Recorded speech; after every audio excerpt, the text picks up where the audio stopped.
Do you think that that Whitman Direct Action could have worked at any college? Is there anything specifically about the way Whitman supported you, or was this more just you independently running with an idea? Yeah. Well, for example, with the biodiesel project, one friend from Stanford and another from Claremont McKenna,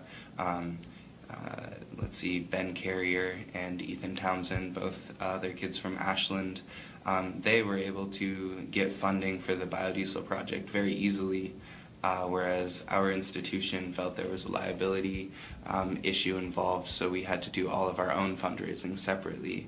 However, this year, the Asian Studies Department and the administration was quite generous for the Sodden and Clean Water project because we weren't dealing with chemicals to make fuel. We were dealing with hosting a conference. So I'd say that at times Whitman has been less supportive than it could have, and at times it's been incredibly supportive.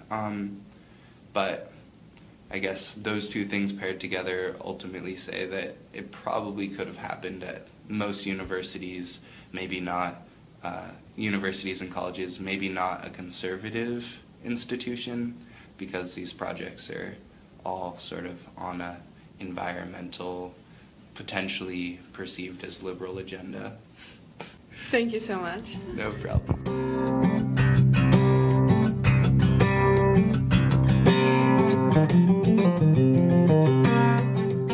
Joseph Borstein, co-founder and president of Whitman Direct Action.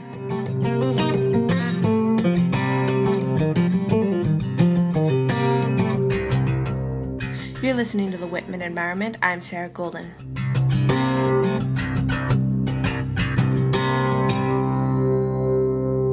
Today on the Whitman Environment, we've been talking about student activism.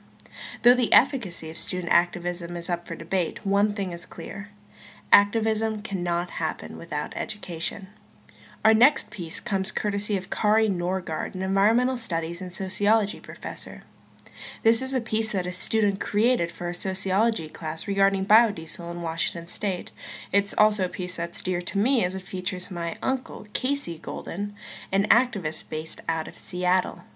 Enjoy, and thank you for listening to the Whitman Environment.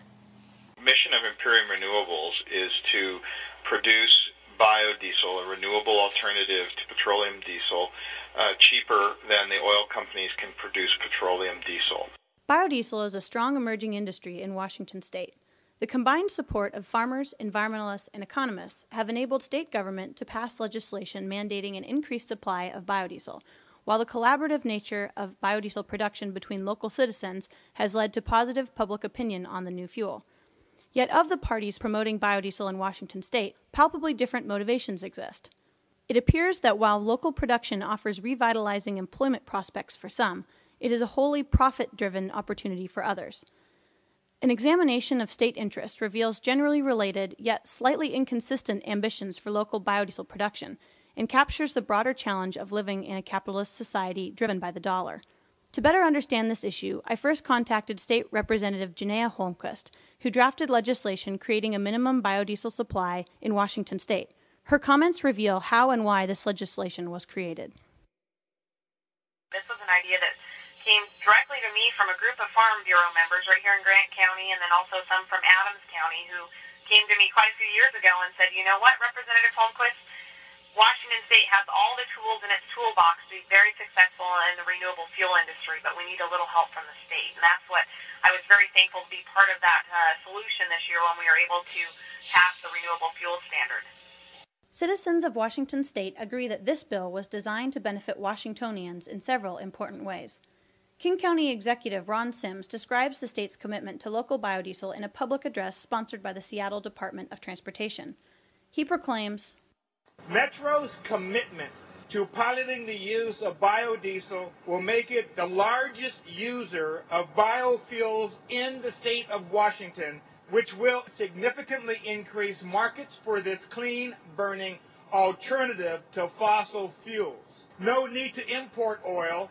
Our supply can be homegrown as oilseed crops right here in Washington State.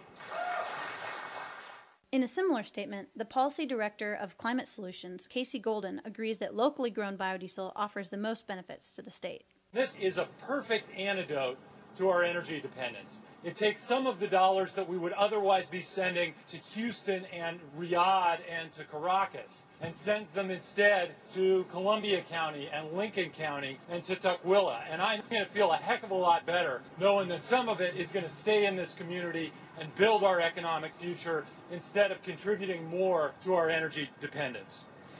If this is the public sentiment, then why are some biodiesel producers in Washington state choosing to import biofuels from abroad? This seems to undermine the very intent of the Renewable Fuels Standard and may expose puzzling ulterior motives for some producers.